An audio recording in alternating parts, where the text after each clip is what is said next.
Uh-oh.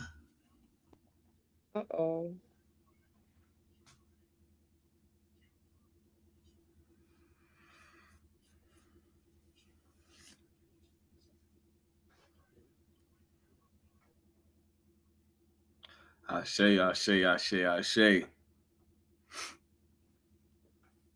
Hey, Sashay. I'm gonna let you have the floor. I'm listening. And I look forward to your presentation. You have the floor. Most definitely. Most definitely. Um, before anything, man, before we even get into the presentation, man, big shout out to the Ring of Fire for even hosting this, allowing me to come through, get a presentation, man. Big ups, big ups. Like and subscribe. I say sign at the studio, House of Consciousness, Rhetoric Frontier. Like and subscribe to the Rhetoric Frontier. Always be able to join me personally at the Rhetoric Frontier. Um, today we finna have us a decent build. We gonna have a great build. Y'all know how I say do it. When I say come, you come correct. Now we gonna go in on theosophy, occultism, who Madame Blavatsky was, how these things trickle into our community. When I say our community, I mean black people as a whole, right? And and we just go explore these things. This is not an attack. This is not a conspiracy theory breakdown. This is dealing with facts, historical events, and direct influence. So with no further ado, if y'all will share the screen, I got the presentation down there. We will share the screen, get the presentation on the screen, and I'll rock this thing, man. I'm ready whenever. Soon as the presentation up, I'll begin. No doubt, no doubt, no doubt. Let's rock this thing. Theosophy explained. Let me calm down over here real quick, people. Sorry. All right. Theosophy explained by the Brother Bomb Squad. I say was Sir. First off, let's get into the origins of the inventors. From the Greek theos, meaning God, of course, and the Greek word Sophia, which is wisdom, we find this term theosophy. It presents itself as a revival of an ancient universal divine, quote unquote, divine wisdom, founded in New York in 1875 by Helena P. Blavatsky, Henry Steele Occult, and others. On the right, we see Madame P. Blavatsky and Colonel Occult. Origins, page 2. Theosophy arose in the period marked by spiritualism, like seances and mediumship, Western occult revival as in Hermeticism, combined with growing Western interest in Hinduism and Buddhism. Blavatsky claimed access to advanced spiritual adepts called Mahatmas or masters, especially Mahatma Morta or El Moria and Kutumi. These are the individuals you see right here. On the left, you see El Moria, who looks more like a Jesus figure. And on the right, we see Kutumi, or just page 3. New York at this time was not as famous as Washington. Washington actually was in the story of state in the United States at this time. There wasn't no skyscrapers. You didn't have the industrialized New York that we look at and that we marvel at today. No, New York was just a town of Yankees and performing mystics, seance performing mystics at that. So we're talking about individuals who on the streets, they got they booth set up, and they telling you, oh, they can read your mind. They can probably read your palm, or you can get down with them and you can initiate in the seance and probably get some type of energy going. But all this stuff was for sale. All this stuff in New York at this time was for sale. You had to have a gimmick in New York. You had to have a hustle. Blavatsky was the principal doctrinal architect. Occult handled the organization and expansion. The society relocated its headquarters to Adyar, India in 1882, symbolically aligning the movement with the South Asian religious tradition. Why India, some may ask. The school system consistently doubled down on the primordial, quote unquote, wisdom religion. And they said it was preserved in the East idea. In India, in Tibet, were the respiratories of ancient esoteric knowledge. This is what they believe. So relocating to India reinforced that narrative physically. It placed the movement at a supposed geographical source of its claimed wisdom tradition. Also, it's the 19th century where the Sanskrit texts are being translated in the European language. Before that, in the 1800s, 1700s, when you had the compilation of your Bible, translation of your Bible, and even Ugaritic text, things of that nature, and even Sumerian texts, you don't have the Sanskrit being translated into these European languages.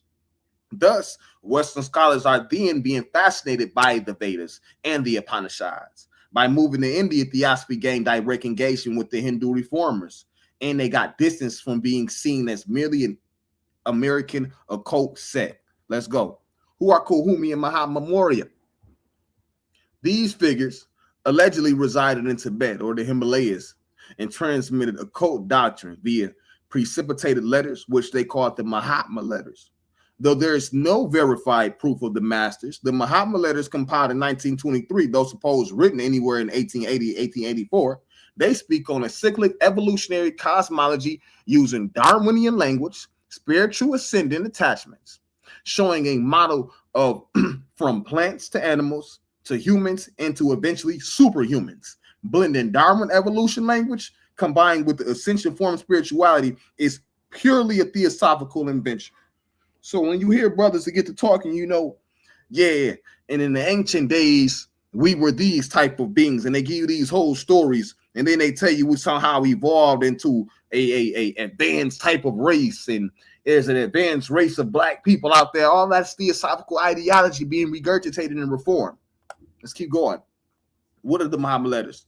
The letters describe humans as composed of rupa, which is the body, prana, which is vitality, linga sharira, which is with an astral double, and kama, the desire principle, manas, which is the mind, buddhi, which is spiritual intuition, and atma, a divine essence. This is the original template for your 7 chakra system and its connection to the quote-unquote astral body, a theosophical invention as well. So whenever they tell you, oh, I was having an astral projection, I'm trying to feed my astral body, I'm trying to catch up with the astral self, all that, they got that from Madame P. Blavatsky. They didn't get that from the quote-unquote master teacher. The letters also cover a master class of adepts, they say, a hidden brotherhood, if you will. And these masters are guiding human evolution. This is your original ascended master idea. This is heavily rooted in the UFA-based codes that we go touch on later, and religions and many new age ideologies surrounding adepthood and secret knowledge.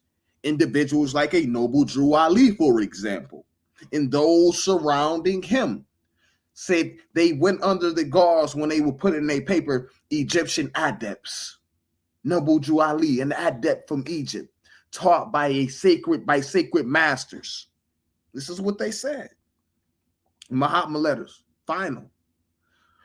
The esoteric knowledge. The Mahatma letters claim true knowledge comes from occult initiation. Modern science sees only surface phenomena, and esoteric science trump mainstream science. They frame theosophy as a higher synthesis of religion and science. On the right, we see the Adept Initiate's Guide to the Luxor Temple. These are the things that the brother Noble Drew Ali said that he went through. The Adept Initiate's Guide to the Luxor Temple. Let's keep on going. Isis Unveiled. H.P. Blavatsky's, some of her greatest works, they say. Her most notable works, let me say. Isis Unveiled. You hear this a lot in the Black conscious community. Published in 1877. She had 2 volumes. She had volume 1, Science, where she was attacking science, and then she had volume 2, where she was laying out what she believed was true theology. Blavatsky critiqued Christianity, arguing Christianity borrowed from old mystery systems. She went on to say the very Christian dogma corrupted the original esoteric truth, and the church institution suppressed the occult wisdom. She showed parallels between Gnosticism, Egyptian spirituality, Hinduism, and Greek mystery systems, plainly stating Christianity is a derivative, not a unique creation. So that's why when I hear certain brothers in certain rooms and they say, man, you know, they got the Bible from ancient Egypt, man, that's all Egyptian stories. But when you ask them for the primary source, they can't give you the biblical Egyptian stories themselves. This let me know that they're doing those parallels, those what I like to call phantom parallels, or for this build, theosophical parallels. She also attacked 19th century scientific reductionism, pushing the idea that consciousness is fundamental and matter is secondary. pointing out also her issue with science's dismissal of the spiritual phenomena. She went on to say that mesmeric trances reveal hidden faculties of the consciousness, pointing out subjects under magnetism could display clairvoyance. Example she gave were mesmeric patients diagnosing their own illness in trance and somnambulistic states producing altered personality or knowledge like sleepwalking. Mesmerism evolves into hypnosis. Franz, the founder, this is where we get the coining of the word of the term from. Franz Anton Mesmer in the 18th century. He proposed a universal fluid called animal magnetism that could affect health and consciousness. Mesmer's techniques involve using magnets, waving his hands over patients, and placing them in trance-like states, which became known as mesmerism. Hence where we get the word mesmerized from. He believed an invisible fluid in the body could be manipulated to also cure diseases. Her central claim was all religions stemmed from a primordial esoteric doctrine.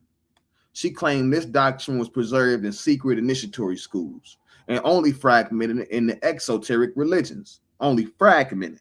So you didn't get the whole thing. They was giving you fragments, like a book of Enoch or a lot of other things that you see the Sethian Gnostics hold on to. So you have fragments in it. She claimed these Tibetan Himalayan adepts were the guards of this secret knowledge. On the right, we see it right here. This is Saint Germain. On the far right, Kud Humi. On the left, El Moria, always with the head wrap. We don't know the origins of this image. The Secret Doctrine, 1888. Once again, a two-part work. The first was Cosmogenesis and Anthropogenesis. Blavatsky claimed that the entire system was ran by three forces. One was the absolute and eternal, boundless, immutable principle, beyond being and non-being, impersonal and ineffable. She rejects the idea of a personal creator God, an anthropomorphic deity. She wasn't rocking with it. This is plainly the Neoplatonic one idea that all existence comes from one source. This is what she held on to. So this is sounding a lot more like Gnosticism to me. Secret Doctrine. The universal cyclic law. She says everything unfolds in cycles. I hear that also a lot now in the New Age spirituality. You're going to hear that a lot. That everything is cyclic. That everything comes in cycles. That nothing is linear. These are the teachings that they have. She says everything unfolds in cycles, starting with the universe. With the universes to races, to civilizations, then to souls. Drawing on the Hindu influence going in on creation, not being linear, stating it is a periodic manifestation followed by dissolution. So now you're dealing with like the Hindus, they deal with the wheels and you see the locals, everything's like in the circular cyclic type of motion. You don't see that linear straight line thing. She recognized the existence of the individual soul being controlled by an oversoul, she says, like in collective conscious. She claimed every individual conscious was a ray of the absolute on a long evolutionary journey destined for spiritual self-realization. So you hear brothers, they say things like, we need to develop a hive mind. The one is the illusion. No, the many is the illusion. The reality is the one. So we see this thought. Or they say, man, the collective consciousness. So we go on, man, with the seven plane reality. This is literally a theosophical creation. And you got the one is the divine, two is the spiritual, three is the intellectual, four is the psychic, five is the astral, six is the etheric, and then seven is the physical on the right. Look how they lay it out. This is what they give you. The whole chakra system, from the rooter all the way up to the crown chakra. Ain't that what they say? I'm trying to unlock my crown chakra, man. I'm trying to do this and that so I can get to the solar plexus chakra. Oh, that's not even in the Vedas. That's not even in the Upanishad. This is what she's coming with. And she created the color system for you. She set that up for you. Let's go into her anthropogenesis. If you know what anthropos means, you know we're talking about human beings. So she argues for a polygenesis, if you will. This deals with human evolution. She introduces root race theory. That's familiar. I've heard that in Nation Islam circles. You have several videos where the brother Louis Farrakhan, he says that the original man, He had long, straight black hair. The hair on his head was the same texture as that on his eyebrows, jet black. Speaking of like a primordial type of being. And he said that we are like a devolved or dissolved version of that. So they giving us the same thing, but they just giving us a blackity black. So she introduces root race theory, featuring the 7 evolutionary stages of humanity. She says first there was the Polarian, which is an ethereal. A 2, she goes into the Hyperborean. 3, she features the Lemurians. Now, I've heard like several different theory on the Lemurians. He's supposed to be some type of aquatic race, almost like Atlantean, where they're living in the water and they're part man, part fish. Like that, it get crazy in those circles. But we hear those in the circles with my brother Rod Hayes and a lot of my other brothers in the Black conscious community. So 4, we get the Atlantean. And then we get the Aryan. At this time, of course, a lot of HP's thoughts are reflecting the thoughts and ideology of her time. So there was a lot of racism floating around. There almost was not a thought of you don't even see nowhere for the black man because they dealing with the Aryan, and you see where they coming from as well. And then 6 and the 7 were supposed to be a future spiritual race. Keep on going. To her critique. Blavatsky critiqued 19th century science, stating modern science sees only phenomena, while occult science sees nomina, an object within itself. And most speculated of all claims was that ancient initiates held and preserved this knowledge. She said theosophy was a restoration of hidden knowledge suppressed by materialism. Her book, Secret Doctrine, Part 1 and Part 2 on the right. The keys to theosophy, one of her last works. To form a nucleus of the universal brotherhood of humanity without distinction of race, creed, sex, caste, or color. This is the core message in the keys to theosophy. Sound pretty peaceful. Sacred doctrine and world teacher idea and the office concept. I heard that a lot also. We got Holy Ghostess. We have comforters. We have Christ figures, messiahs. We have a lot of these offices that are being held down by these seem to be very temporary people because they die or they get locked up and they do all of these crazy things, but they're not permanent. But let's keep on going. Blavatsky hints that certain spiritual roles are offices, not personality, stating that there is a Buddha principle, there is a Christ principle, and there is a world teacher function. But these are cosmic positions in the occult hierarchy, not unique divine incarnations. So you wasn't born the Christ. You wasn't born the Buddha. You wasn't born the Holy Ghost. You just holding that down for the time being. And when you done, somebody go replace you. You're only holding it down. You're only an office sitter. So she says, she reframes Christ as a principle, not Jesus exclusively.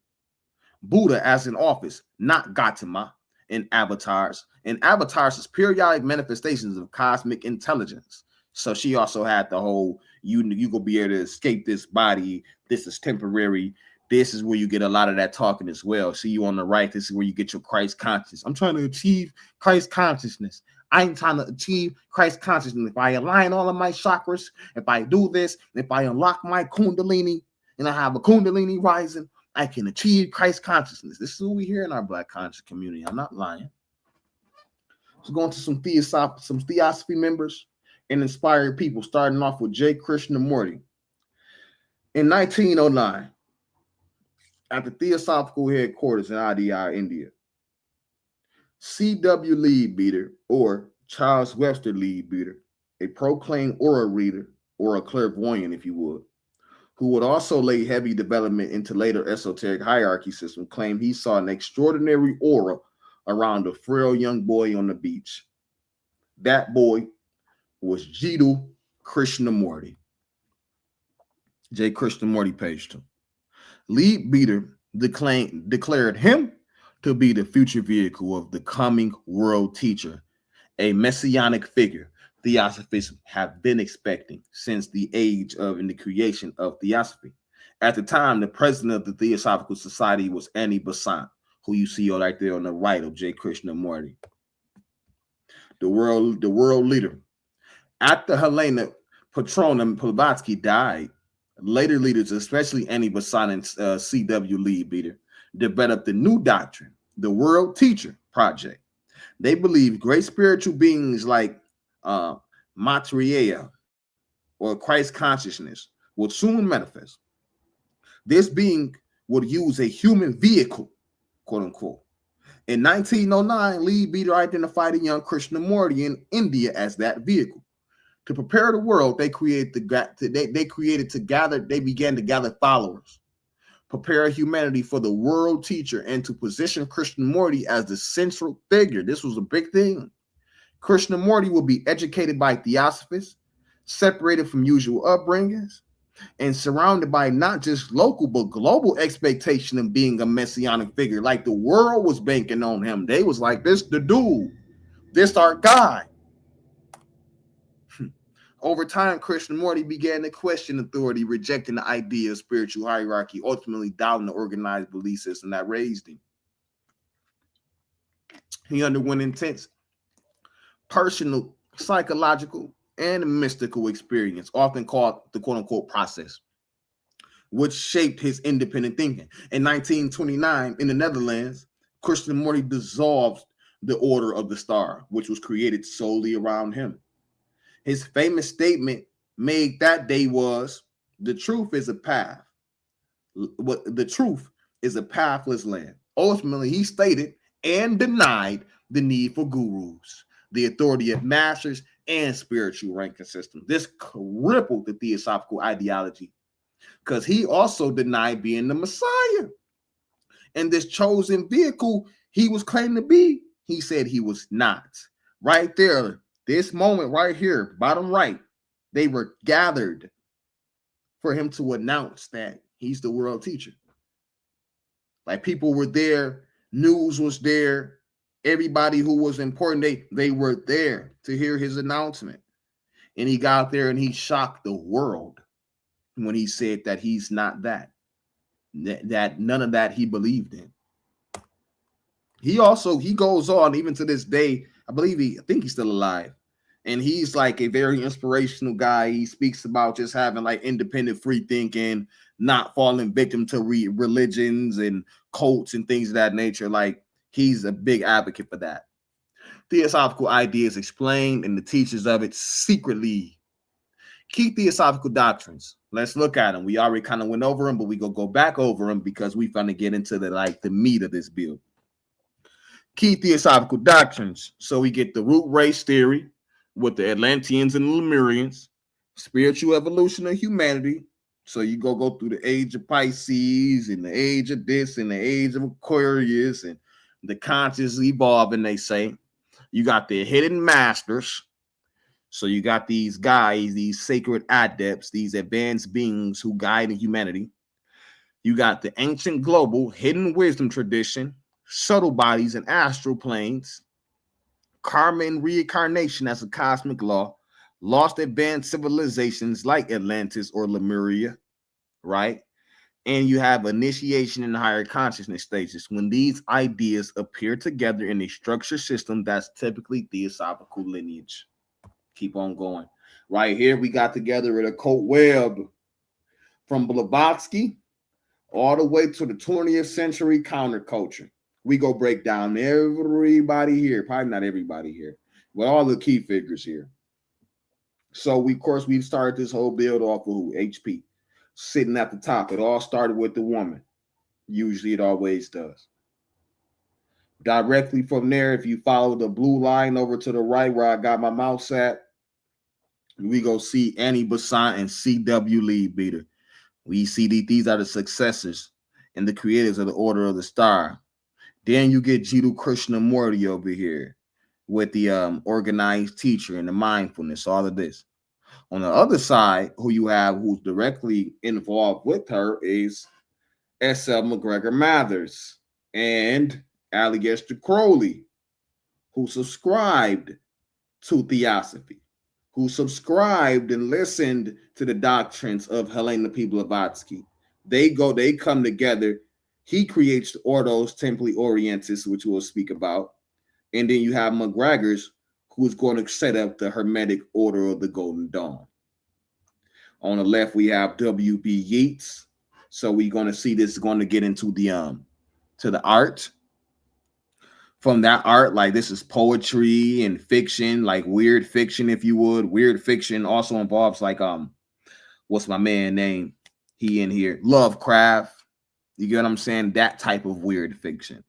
And then we'll also get into L. Ron Hubbard, Jack Parson, you know, and all of that. On the other side of things, we got the Church of Satan, of course, which is going to have its direct relations to Aleister Crowley, Kenneth Anger, big filmmaker. He's a Thelemite filmmaker. When I say Thelemite, that means that he's following the doctrine of Aleister Crowley, the great B666 Thelema. So Kenneth Anger, he's the guy who's going to be responsible for your scary movies, all of your fast-paced music in the movie, the quick turns, the jump scares. That's Kenneth Anger. But we gonna break this all down. Also, we're gonna get into the music. We have the Beatles here, David Bowie. We're gonna go into Mick Jagger a little bit, and I got some. Of course, we cannot leave out the brothers because this is also how this gets into our community.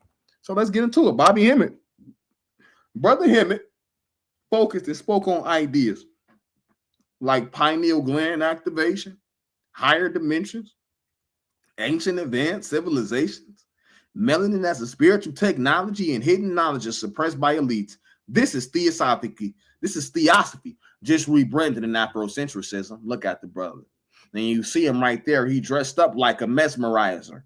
What is a mesmerizer? We already talked about it. That's your modern day magician. Anybody trying to put a trick on you, trying to psych you out. He's dressed in it. This is all a cult. Keep going. Malachi Z. York, quote unquote master teacher.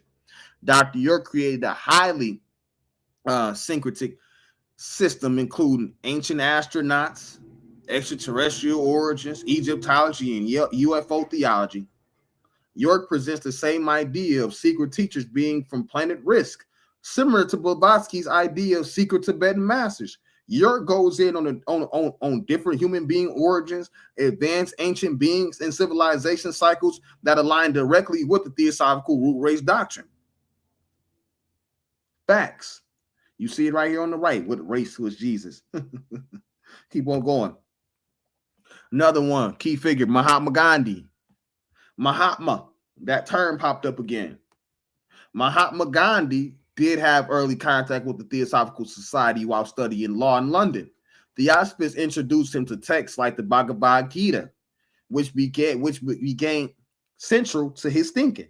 Theosophy often promotes a universalist blending of religions and hidden wisdom traditions, which you can see in how Gandhi was encouraged to reinterpret Hindu texts through a more global spiritual lens. His South African period in 1983. Gandhi's own writing from his time showed clear prejudice and racism. He referred to Black Africans in derogatory terms, common in colonial language such as savages. He argued that the Indians were more quote-unquote civilized and should not be grouped with the Africans. He campaigned for Indian rights within the colonial system, not against the system as a whole at first. Why we bring up Mahatma Gandhi? Because he was a theosophist. He studied theosophy. And we also see brothers like Martin Luther King referencing Mahatma Gandhi's quote-unquote peace movement when it came down to the civil rights movement. Gandhi page 2. Gandhi took a vow of celibacy. It's called a brahmacharya in 1906. Later, he began what he called quote-unquote experiments. In self-control, he slept in the same bed with young women, including his grandniece, Manu Gandhi. Sometimes they slept unclothed. He framed this as a test of his ability to remain sexually pure. Even without evidence of sexual activity, there are serious issues like power imbalance. He was revered as a leader. The women were followers or dependents. Also, the question of actual consent of these women has always been long speculated. Here you see Mahatma Gandhi with the women who were at his disposal. That's crazy work. Where breakdown is further where breakdown transition into the Western occult orders from Theosophy. The chart flows into the Golden Hermetic Order of the Golden Dawn, right? Which key figures like Aleister Crowley were changed. While Theosophy focused on philosophy and mysticism, the Golden Dawn and Crowley focused more on the ritual magic and the practical occultism. Crowley then finds the Ordos Templi Orientis. This is the bridge between the 19th century mysticism and the 20th century counterculture. Rockets, spaceships, rituals, and Jack Parson and L. Ron Hubbard. Jack Parson was the founder of what became Jet Propulsion Laboratory, the JPL. It was a federally funded research and development center managed by California study founded in 1936. It specializes in the robotic exploration of the solar system and the development of advanced space technologies. Parsons was a devoted follower of Aleister Crowley and his system of Thelema. Parsons didn't separate science and occultism. He believed in rocketry, a way to physically reach the stars mixed with ritual magic, a way to spiritually access higher intelligence. In his mind, both were parts of the same mission: human expansion beyond earth material and spiritual. So right here, we see this comes directly from the collected writings of Jack Parson. Thelema, Aleister Crowley system. Because what is Thelema? We see Thelema here. He's a studier of it. We see Thelema back here, right? And we see that Kenneth Anger was a Thelemite. So it's key that we understand what Thelema is. Crowley system, Thelema, taught contact with higher beings like holy guardian angels and evolution into a higher form of humanity. The idea of hidden advanced beings guiding humanity traces back strongly to the Theosophical Society. Parsons inherits this idea but reframes it in a more ritual, magical way. This mirrors the ideas brought by brothers like Bobby Hemmett and Brother Pennock, rest in peace, with ideas like achieving the quote-unquote diamond body or achieving the quote-unquote rainbow body. We see them right here. These brothers were heavy. These brothers were also Thelemites. For you see right here, Brother Pennock in the middle, rest in peace, his soul, with the pentagram behind him. You see that same pentagram on the book Thelema right here on the right with Aleister Crowley sitting in that same position that we see Whoopi Goldberg sits in the color purple. And then I apologize. And then of course we have Bobby Hemmett's teacher, who is Brother Pennock's teacher, who is the late Bobby Hemmett, rest in peace, him as well. All these men are connected directly. And these are the brothers who we see teaching within the Black conscious community. Bobby Hemmett is deemed as a master teacher. L. Ron Hubbard. Hubbard shows up in Parsons' life in the mid-1940s. At that time, he was not yet the founder of Scientology. He got involved in Parsons' occult circle in Pasadena instead. They collaborated on rituals known as Babylon working. Now, this is deep. And this kind of scared me getting into this whole pill, because it made me think like, damn, were they really holding something? And I'm going to tell you why I thought that, but I'm going to finish this page first. They collaborated on rituals known as Babylon working. The Babylon working ritual of 1946 was to invoke a divine feminine entity, Babylon, and also manifest a new age or a new type of being. Parsons believed he was opening the gateway for transformative spiritual forces. This humanity was on the edge of, humanity was on the edge of a new evolutionary step. L. Ron acted as a scribe and partner to these rituals. He later distanced himself and took money from Parsons in a business dispute. But why I say I think that's kind of crazy is because, let's read it again. The Babylon working ritual in 1946 was to invoke a divine feminine entity, Babylon, and also manifest a new age or a new type of being. Parsons believed he was opening the gateway for transformative spiritual forces. When we look in 2026 and we see all this transformers, and all of these asexual type guy, like it's crazy. Did they really open it up? Because I kind of see that, but I ain't gonna spook y'all out. Let's keep on going.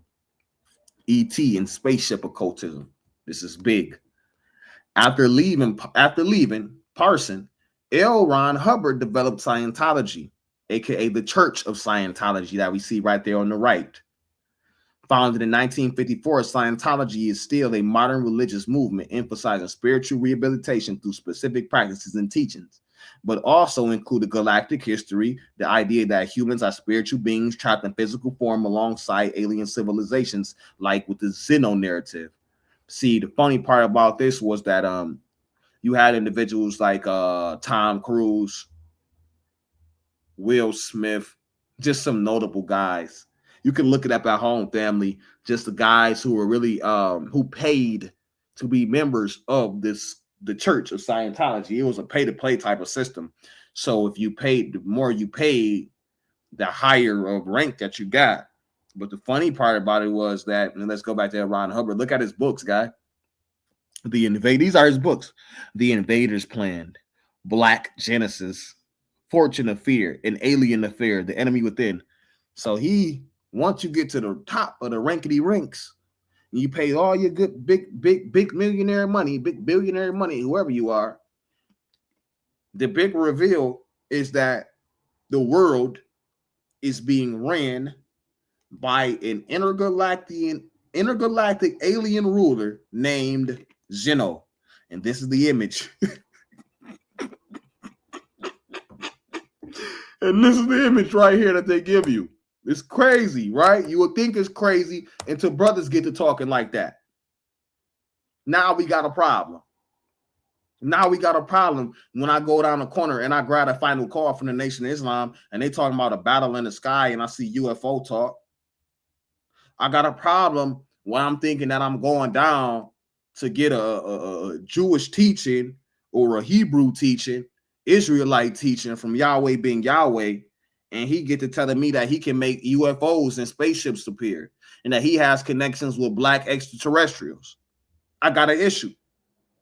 I got an issue when I walk up in the Nuwapian school and they telling me that Dr. York ain't really Dr. York. That ain't Dwight. He's really from a planet called Risk. And there's a Nibiru, a mother playing a ship that I can't, come on, man. All that is this, rewrapped in this all day long. And they keep giving it to you. Occult and literature like art and movies, etc., poetry. W.B. Yeats, a Nobel Peace Prize winner in literature, wasn't just influenced with a full-blown, deep-rooted initiated in the Hermetic Order of the Golden Dawn. Right there, you see the symbolism right there on the left. You see they even still adopt H.P. Blavatsky's color system, like her chakra system, far as the colors. They keep that. They maintain that theosophical ideology, but they surround it with things like the Lesser Keys of Solomon, Goetia, Kabbalah, etc. But he back to W.B. Yeats. He was also into the ceremonial magic, astrology, spirit communication. He even conducted rituals, internal order politics. W.B. writes, W.B. Yeats, he has this book right here, A Vision. This is when he gives his understanding, like his own version of occultism and his work, A Vision. Lovecraft. Next, we have Lovecraft. Lovecraft was not an occultist. He appears on the web because of the fiction. He utilized occult themes like grimoires, forbidden knowledge systems, etc. He created texts like the Call of Cthulhu, and which is funny when I heard Cthulhu, because I had never, only other place I ever heard of Cthulhu was when Bobby Hemmett said it. He said, man, we go good, I say to the deities. You know, he was, I say, Cthulhu. I say, Cthulhu, what's Cthulhu? This was back in the day. Find out Cthulhu ain't no ancient being, nothing crazy. Cthulhu is a creation of Lovecraft. So this is why he appears, because his fiction got took literal by later occultists, especially black occultists. So let's break it down. He utilized occult things like grimoires, forbidden knowledge system, etc. He created texts like the Call of Cthulhu, which featured occult-like elements like the hidden codes, ancient beings, and utilizing rituals to awaken cosmic forces. You also see that in a lot of films. He also created a fake spell book called the Necronomicon. Also, fun fact, only place I ever heard Necronomicon was from Bobby Hemmett and Brother Panic, right? It had some of the formulas, and it dealt with cosmic entities. Later occultists like Bobby Hemmett treated it as real or symbolic truth, which is where confusion begins. And you also see the influence just in the black community, because we also see Lovecraft Country.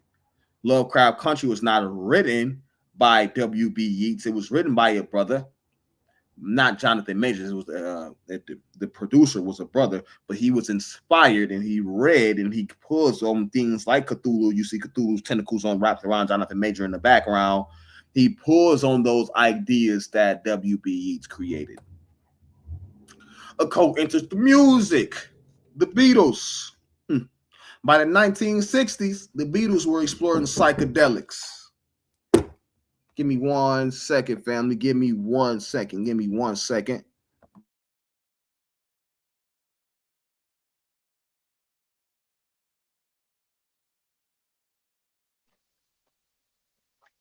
Okay. Give me 2 seconds. I'm just going to get a glass of water. Mouth getting a little dry. Give me 2 seconds. Brief intermission. Okay.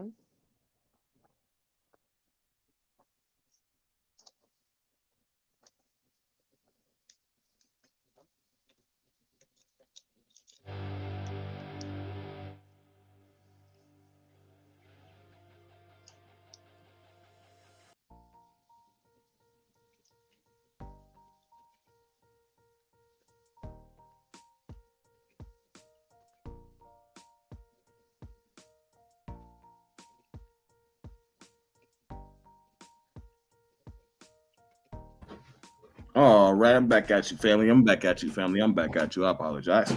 All right, we back at it. Let's do it. Okay. Occult enters the music. The Beatles in the 1960s. By the mid 1960s, the Beatles were exploring psychedelics, especially LSD. They was exploring Eastern philosophy like Hinduism and meditation, which is all dancing in the realm of theosophy, which we've just learned. On their 1967 album, Sgt. Pepper's Lonely Heart Band, they feature Aleister Crowley. On the right, you see all of these individuals. Probably hard to see them, but we went out our way and we got you the image so you could actually see him close up on the far right. So you see him right there. Aleister Crowley. Direct influence right in the music. Here we go. David Bowie, mid 1970s. During the Station to Station era, which was his album, Bowie read extensively on Aleister Crowley, Kabbalah, and Gnosticism. He was involved in ritual-like practice, symbolic occult systems, all while believing in magical influence and psychic protection. On the album Station to Station, the first track references Kabbalah and the Tree of Life and mystical ascension. He took on the thin white duke persona, an aristocratic cold semi-mystical figure in the occult, basically embodying this occult archetype. Also on his album Hunky Dory, on the song Quicksand, he directly references Aleister Crowley. So we see an image of David Bowie trying to embody the thin white duke.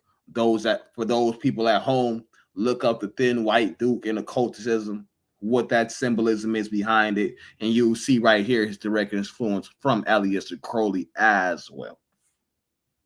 Next, because why would we be talking about these people if it has nothing to do with us? Bang. We can't help ourselves. We can't we can't just be African for some reason. We develop Afrofuturism. We have individuals like Sun Ra and George Clinton and P-Funk to blame. Not to blame, but to point to. Sun Ra, and Sun Ra comes out, man. Sun Ra is, early 1900s, man. Like, he's rocking it out before the Beatles. Sun Ra blended black spirituality with space themes and esoteric cosmology. He believed he came from Saturn. His message was that black people are cosmic beings and space is liberation beyond Earth's oppression. George Clinton P-Funk had the whole mothership mythology, mixing funk with sci-fi and cosmic symbolism. Occult in Hollywood, with individuals like Kenneth Anger, Sammy Davis Jr., and Anton LaVey. Anton LaVey, in Hollywood terms, was not just the founder of the Church of Satan, and which was big in California because that's where it was founded in 1966 in San Francisco. And he had to position himself as a media savvy occult figure during the counterculture era. Counterculture, that's the rebellion era. We going against everything that y'all thought was hot, you know what I mean? They was on their rebellion stuff. They bringing out Satan and the devil and this stuff that your grandma wasn't trying to hear, if you would. LaVey cultivated relationships with actors, musicians, and directors, most famously Jane Mansfield, who I'm going to show in the next slide. In the horror film Rosemary's Baby, LaVey is said to have been the technical advisor. The film reflected his satanic ritual imagery and secret elite cult theme. It appealed to Hollywood's need for the shock value, rebellion branding, and the whole aesthetic for darkness. And it's funny because Rosemary's Baby originally had a white woman in it, and it came out in the 1900s. But what we see is that they give you a new version, and they threw the sister Zoe Saldana in it. So now Zoe Saldana is the one dealing with the demon. But that's not what I'm trying to focus on, because he had way more direct influence on the community with individuals in the black community. So let's go on forward. Sammy Davis Jr. Sammy Davis Jr. was a major black entertainer connected to elite Hollywood circles. Davis became involved with Church of Satan in the 1960s. He was even given a membership card. Right there, you see Jane Mansfield as well with Anton LaVey, where he's like some type of devil man. This is, of course, not him being serious. This is him in one of his acting roles or his producing roles when he's in theater and in cinema. Kenneth Anger, who was the most occult filmmaker. Kenneth Anger was a devotee to Aleister Crowley and a practitioner of Thelemic magic. Films like Lucifer Rising were not just symbolic. It was intentionally ritualistic cinema. Themes involved the invocation of Lucifer as a force of enlightenment, cosmic transformation, and archetypal gods and energies. Anger believed film itself could function as a magical operation. Anger influenced visual effects in Hollywood like fast cutscenes and symbolic layers. Also, he influenced the music video aesthetics like David Bowie and Mick Jagger. So his book, he has his book, Babylon, Hollywood Babylon. And he goes in to claim that he's exposed in the dark secrets of Hollywood. I was go get that image with you, but I wanted to make sure I was on time for the family. So that's really my rap, man. That's really my rap on just H.P. Blavatsky, her doctrine, occultism, how that trickles into the black conscious community, how we begin to regurgitate these things. Like, that's it, man. I really appreciate y'all for having me. I appreciate y'all for letting me come through, man. If y'all got any questions, then let's definitely get some questions rolling and do it how we do it.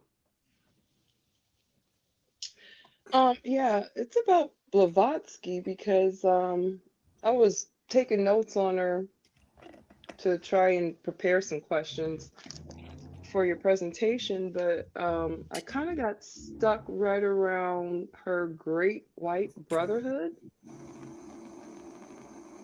Are you aware of her dealings with that based on her theosophy? Great White Brotherhood and Theosophy. Hmm. No, I didn't break that down within the bill. Would you like to go on? Um,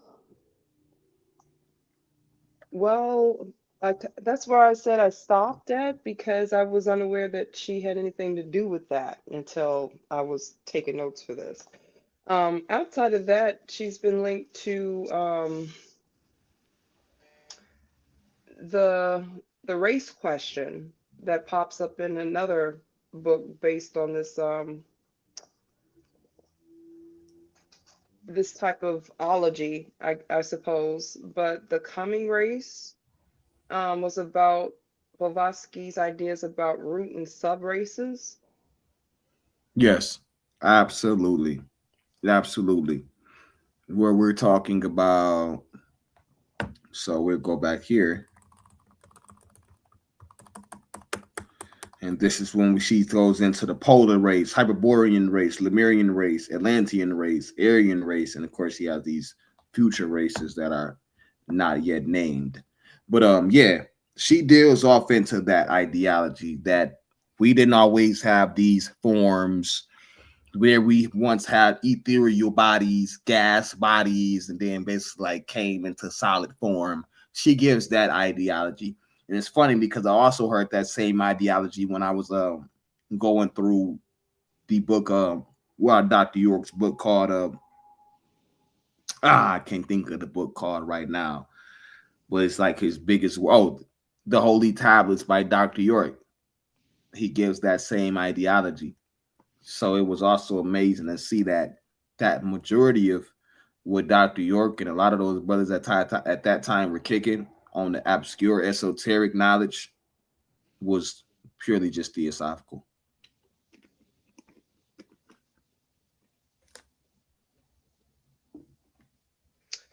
And as far as theosophy, it talks about the history of a pseudo religion. Are the scholars agreed on that? Yeah, of course. Because pseudo as in, and for this, because you can't provide where all this stuff comes from. HP, she's given the understanding that the Bible and all of the religions on the planet, they have one root, that they come from one text, but not even her has proposed or given the name or the source for that one text. So then it falls in the realm of pseudo and pseudoism. Right.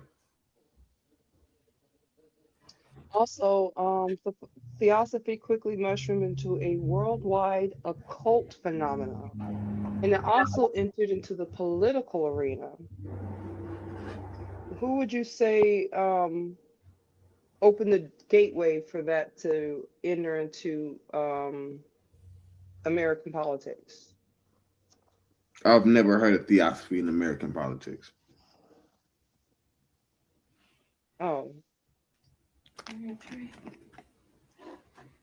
okay. Well,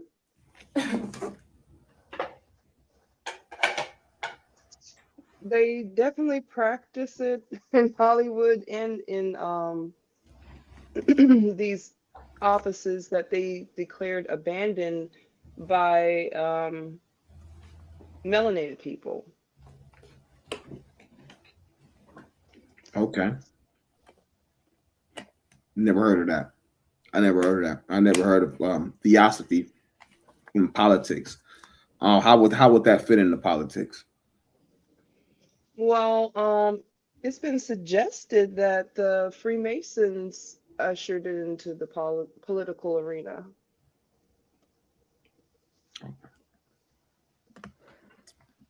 And that's it. You know, that's great that you actually said that because now I can actually follow where you're going with it. Freemasons and theosophy are not one and the same, even though they have been conspirized through various sources, things of that nature, alongside Luciferianism and Satanism, to be all connected and intertwined. But we know that Masonry, at least the Freemasons that we see in, is coming out of Europe through what do we like to call them? What's the name? You have fraternal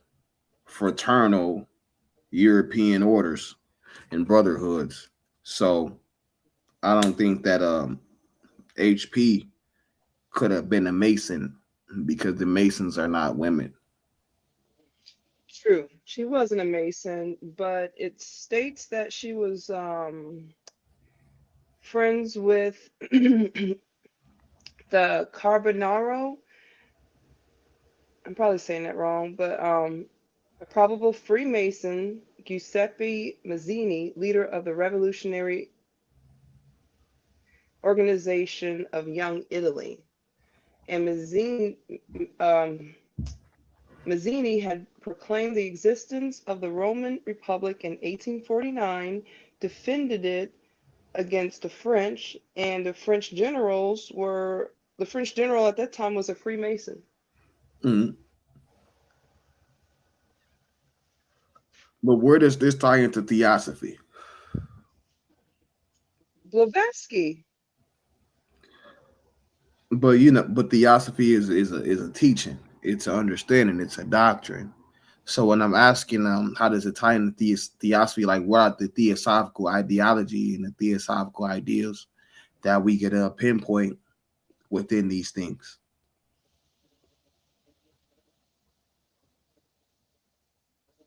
Well, HPV in her platonic chum, Colonel Henry Steele Olcott, Oh, are yeah, they're the inventors of the Theosophical Society, which absolutely. includes a lot of Satanism, Luciferianism, demonology. You know, King James was infamous for printing that one out first before the Theosophical Society was even an invention. But yeah, they're completely tied into politics through their spiritual movement, and they can thank the Indian society that backed her up, because she had to go through some type of occult imprisonment. Excuse me. Yeah, I apologize, but it like that may be fringe work because when we're dealing with HP, and I didn't want to overload you guys with like a autobiography style build. I wanted to give you more of the information, but HP comes from a she comes from a rich family. She comes from a family of what would we like to call it, nobles, right? And she was a very beautiful young lady as a youth. Like, you should look up the image, like she had beautiful eyes, things of that nature. Like, she was everything she was supposed to be, but she just took a darker route. So she gets what she had. Her early husbands were travelers. So she sets up in Egypt. She sets up in India. Like, she goes places as a youth first. She travels first. She even had her own court in Egypt first before she ever set up the Theosophical Society. Then, because she in her heart felt like the people who were part of her code in Egypt were scammers and liars, she like it was like she whistleblowed them, like she caught it, like she made a book on them, and then she came out to New York. Now she's this European coming out New York. She doesn't really have much at that point, and yeah, she groups up with these guys. Now, by the time that they make this move to India, this is not a I kind of gave it in the presentation as well, though, that this was a spiritual, symbolic move for them to go where they went. And it was for them to line up with their teachings because, of course, that was a part of her gimmick for her to. A lot of those 18th century, 19th century guys, they didn't know nothing about Sanskrit. They didn't know nothing about chakras and all of that. So that was a part of her teaching that was exclusive over here. But to avoid that look of they just another cult, she put her people in the official place that the teachings was coming from. So they went off to India. This was a spiritual move. And there wasn't any demons, Satanism in theosophy. Now, the Lima, Elias Crowley, is, and we see that right here on the trout, on the chart. This is where we get our Satanism, the beast, and all of that talk from. But if you're going off to the far right, Annie Besant and C.W. Lee Beater, who take up theosophy after Blavatsky dies, they don't talk about demons. They don't talk about the devil. They talk about presenting a world leader, a Messiah who they believe was going to be. But I said all of this stuff in the joint. There was anything about Satanism, Luciferianism in connection with HP, best believe I would have came to y'all with the primaries. But that's a hoax. This woman was not a Satanist. This woman was not a Luciferian. No, she was not.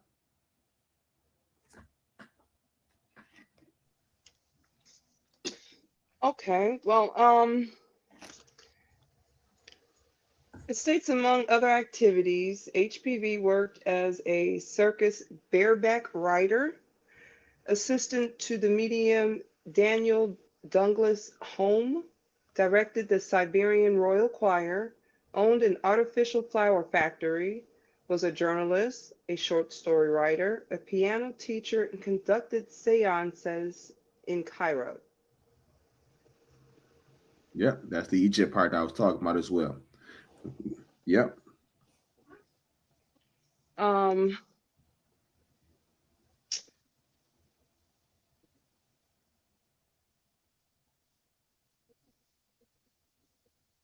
You don't want to. What do you think about the black influence that we see in theosophy? You know,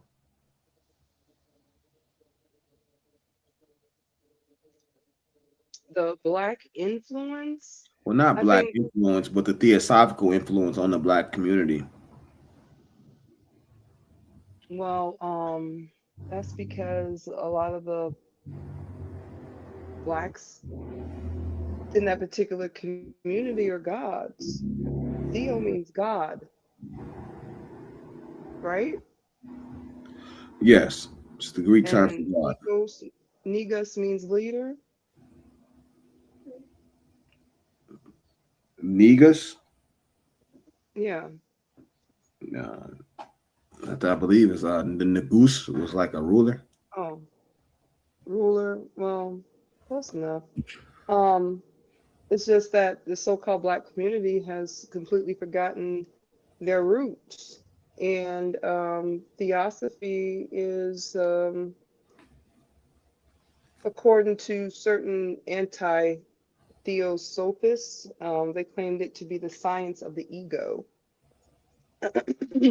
or science is the something of the ego.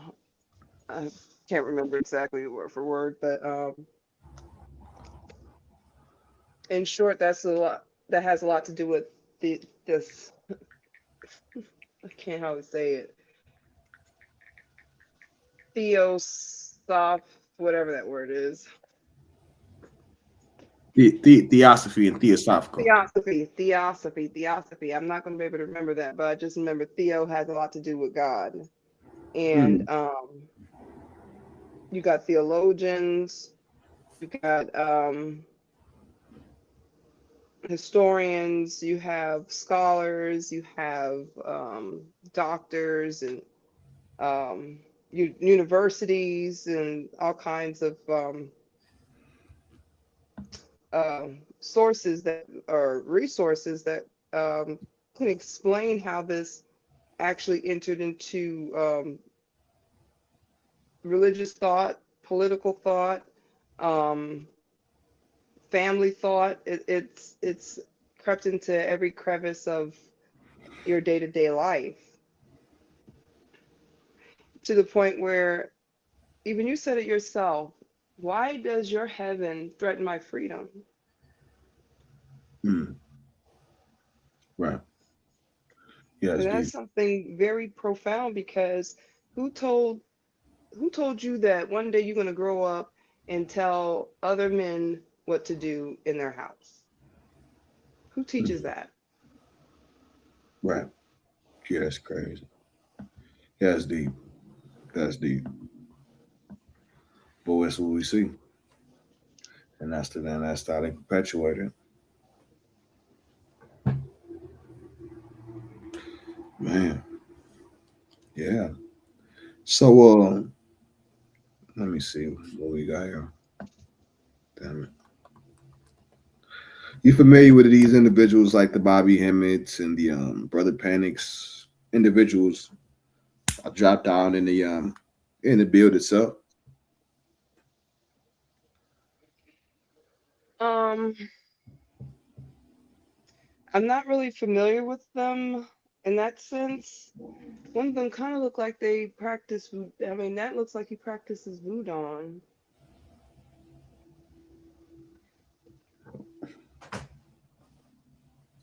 But that brotherhood has a lot to do with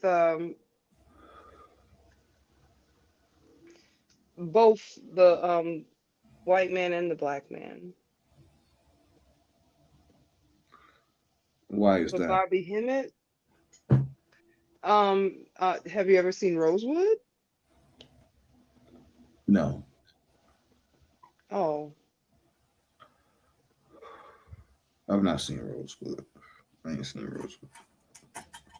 Yeah, Bobby Hemmett.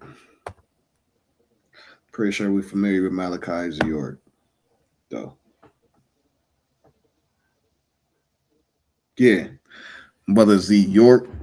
We went in on him, man, and his relation and his tie to that type of doctrine. What did you think about the Gandhi? I was a little disturbed when I heard his great grand niece or whatever, they will sleep in the same bed, butt naked to test his purity. Yeah, to test his self control. What did you think about that? Because I was disturbed. I was amazed to say the least, and disappointed all at the same time because for my first time ever hearing about Mahatma Gandhi, of course, was a youth Black History Month, and it was the reference that Martin Luther King referenced Mahatma Gandhi, you know, and he put him as a center point in the image and in the eye of the Black civil rights movement and the liberation movement. So to find out that he was a racist and he didn't even like people that look like me, and he thought that people that look like me were savages, and while he was giving that type of critique, he was sleeping with children. It's just like, damn. Um, then when you know better, you show better. And I believe if Dr. King was privy to this type of knowledge, maybe he would not have promoted this individual and put him like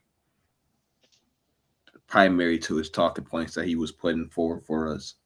Because once you have younger brothers like me later on, over 50 years later, doing my research to find out that the man that the ancestor Martin Luther King was big up in was a racist pedo is is close to heartbreaking.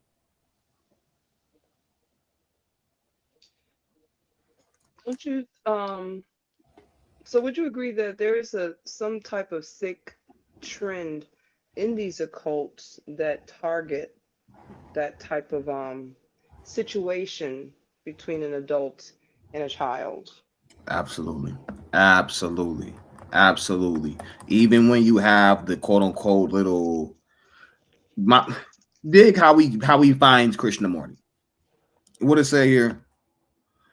Charles Webster Leadbeater, this old man, a proclaimer, a proclaimed aura reader and a clairvoyant, said he seen an extraordinary aura on a frail young boy on the beach. So this white man is on the beach, boy watching. I got a problem with that off bail, to be real with you, you know. And he sees this young Indian, Absolutely. he sees this young man, and he says, you know, I'm gonna. I mean, basically kidnaps the fella. Now, I don't remember no part in my studies. I've watched documentaries on J. Krishnamurti. I've watched documentaries on the whole world leader experiment. Like when I was doing my research going into this, I don't remember nobody consulting his parents. It was damn near like him and his little brother was taken with him as well. It was not just him. They were taken into this society. Now, when you were talking about HP and what seemed almost like a prison initiation, that's more like Krishnamurti, where they were forcing this man into these initiations with his boy, and they grew him up in their care and fed him all of this stuff. Luckily, he was able to find a certain level of what's the word I'm looking for? Liberation, and books that he was able to be privy to, that he was able to free his mind from the theosophical chains that was wrapped around him, literally, from the day that Charles Webster Leadbeater laid eyes on this young boy on the beach. Hmm.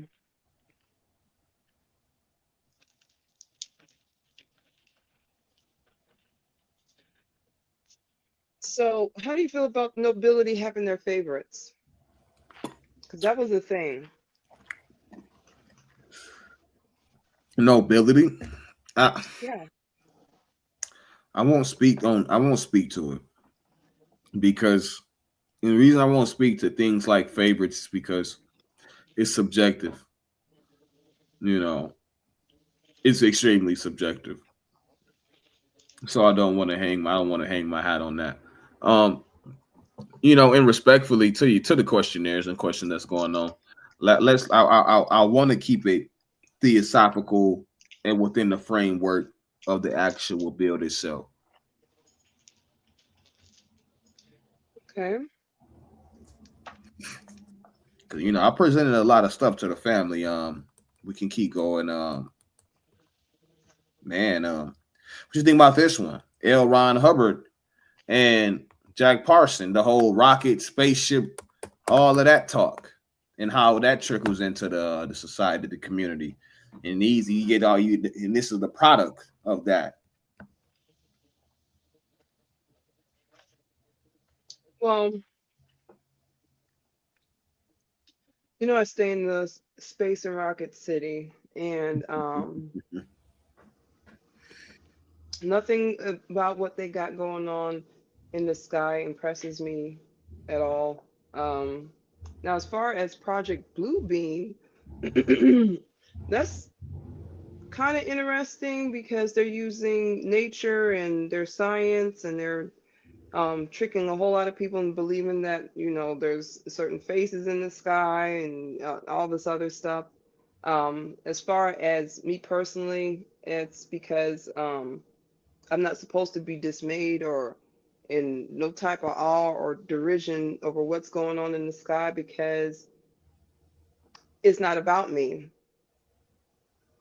As far as them trying to apply their science to this glass ceiling that they can't bust through because science said that there's a big wall of ice that's protecting us from outer space and all the elements and keeping the meteors out, and we got all kind of radiation beyond this ice and all this other stuff. So as far as a battle in the sky, like it must be somebody trying to get in, not necessarily getting out. Right, right, right. I agree. I agree. It's There's scientific communities within all these different nations that are competing with each other. It has a lot to do with what the elites are willing to invest in and who they're willing to invest in. mhm, mhm. Speaking about scientific elites, we also went over Scientology, and just the man, it's just crazy, man. This build was really one of those because it's such an intriguing and deep part when you actually observe it. When you take a step back and you see how this develops, how you have this man, where'd he go? Jack Parson. He's officially in NASA. He's actually doing this stuff. He got the laboratory.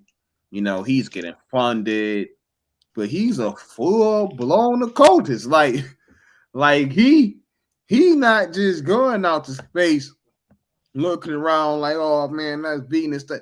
No, he out there with occultism on his mind, with telemetric magic on his mind. You know what I mean? So he's blending his ideas with his quote unquote spirituality with his scientific observation.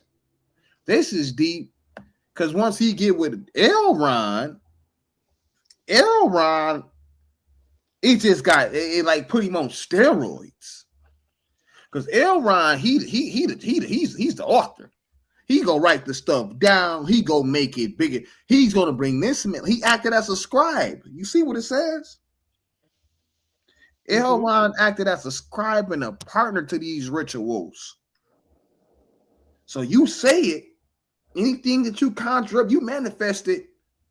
I'm gonna write it down. I'm gonna put the story behind it. I'm gonna make the people want to read this.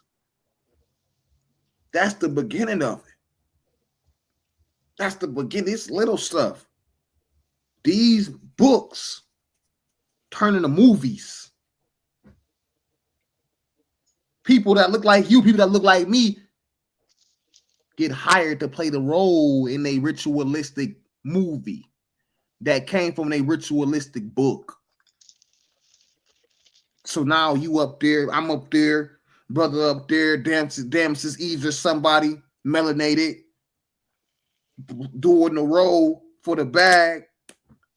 The whole time what's going on is you acting out these people, what they say, they collaborated on rituals known as Babylon working. That was a head buster. Sitting up looking at that and just the aftermath of such with individuals like the Holy Ghost in the realm messing around with who he's messing around with and how this trickles into the conscious community dealing with transformative magic. This is a real thing.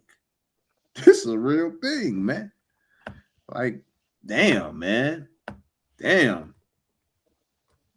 What about the use of the blood sex magic attached to theosophy? Never seen it in theosophy. Never seen blood sex magic in theosophy. Theosophy was not as hard as Luciferian, as Satanism, as Thelematic. See, you thinking more about OTO, Golden Dawn. You know what I mean? So that's when you getting into Lesser Keys of Solomon and sex magic, Babylonian magic, and you know, these are these guys. These guys. Your Jack Parsons, your Aleister Crowleys, David Bowie's, Anton LaVey's. These gonna be these guys. They getting into that. See, this theosophical thing, man. This I'm not gonna say it was harmless because I don't know what happened after HP died, right?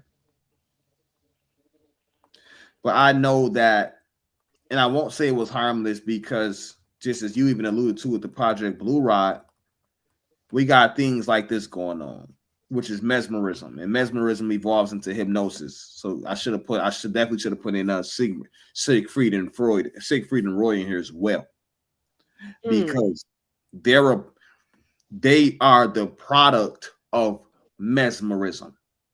Because once Project Blue Beam, shit like that, excuse my language, are just evolutions of mesmerism. That's putting somebody in a hypnotic state, playing with the mind, making you think this, look at this while I repeat these words to you. That started off with Franz Mesmer. That was his thing. That evolved. But within the evolution, I'm going to add parts to this as well. This is a good conversation because I'm going to add to this build as well, because there's parts of that I left out, like the psychedelic drugs in theosophy, the psychedelic occult, where within these occult, in the cults and within the occult, they're taking the psychedelics, the LSDs, the PCPs, the peyotes, the mind-altering drugs to quote-unquote go into these different realms and talk to these different entities. This is a large and dangerous part of occultism. when it comes into this. So yeah, that's a part. That's a piece. Mm-hmm. I agree. That's a piece. That's a piece. So yeah, and this has been great. You know what I mean? This has been great. Is there any more questions you got? Let me see if there's anything I really think I want to hash on and touch on a little bit deeper. I think okay, there is actually these individuals: Saint Germain, Kutumi, El Moria.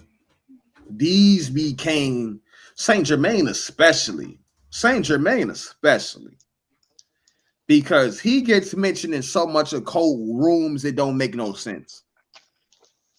You get the European version of voodoo, they replace individuals like Papa Legba with Saint Germain.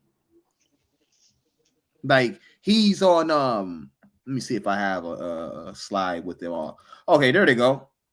He's part of the Ascended Master list. You see that right there on the bottom right. The Ascended Masters. It's a new thing. And they and within this, these guys, they appear in so many places. If it's not like occult anime, you see them like in skit, like movie references. You see references to these guys. They're heavy when you go into the woke community. You hear a Mm-hmm. lot of references to Kuthumi, El Moria. Who else we got over here? Confucius. Um, Krishna. A lot of it is funny. Sanat Kumara. There's even Sunat Kumara quotes. And the funny part about those individuals, actually, I'm going to share my screen since I'm over here and we kicking it. How we kicking it, right? I'm let's have some fun with this thing. I'm gonna show you guys something. So what I'm gonna do is I'm gonna unshare my screen, pull that down, and I'm gonna show various images real quick before I get off of here because I want to drill something home to the family.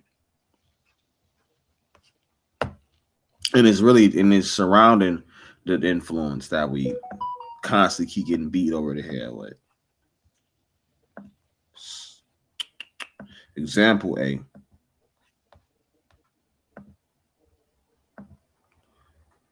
He put that on the screen for me.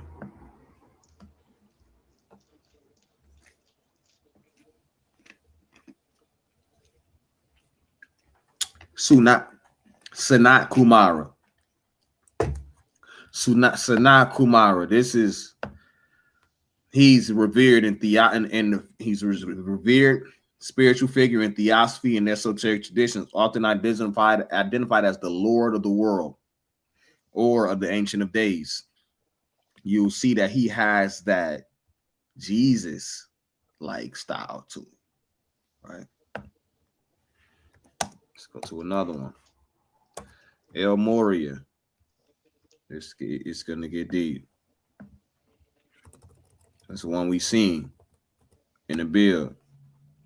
Same Jesus style. El Moria, also known as Master M or the Mahatman Moria, is an essential figure in modern theosophical beliefs. And to see, this is Google search type stuff. Like theosophy is not just a small thing. This is big.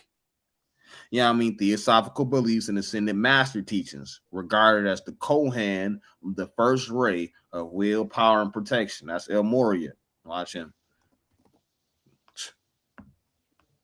Same Jesus motif. This Jesus motif, man, they say like this ain't no new thing. This crazy. Jesus motif, Kudhumi. Who was Kudhumi? It's said to be one of the Mahatmas that inspired the founding of the Theosophical Society in 1875. It is believed that he engaged in correspondence with two English theosophists in India, A.P. Sennett and A.O. Humi. So this is Kudhumi, you know. And the reason I showed those images right there, just real quick before we got off the thing, was to just show like there ain't nothing new under the sun. All we see is a lot of this stuff is just getting wrapped up and rebranded, repackaged, new stamp on it. Sometimes it's a black stamp on it. So don't think to like I know a lot of times in this community we love to feel goodism, the blackity black, everything black, black extraterrestrials, um, or the ancient Sumerian deities was black people, and that's not a reality. That keeps on making us look pseudo, and we think that we are lining up with black ideology when it's truly European ideology, which is theosophical ideology. And if you notice in the creation of those things, you didn't see nobody that looked like us in those creation and in the genesis of those things. So, family at home, just be aware of what you're doing. I'm not putting this stuff down. I'm not telling you to, oh, don't do this, don't do that. But be aware of what you're doing. Be aware of the origin and be educated about what you're doing as well. With that, I'm done. If there's any further questions, I'll take them. But other than that, man, I thank y'all for having me. Absolutely. It's always a pleasure. Okay, man. Okay. I say, man. Once again, shout out to the Ring of Fire, man. We doing it big, man. We doing it good. We did it great, man. Appreciate y'all for having me, man. I say.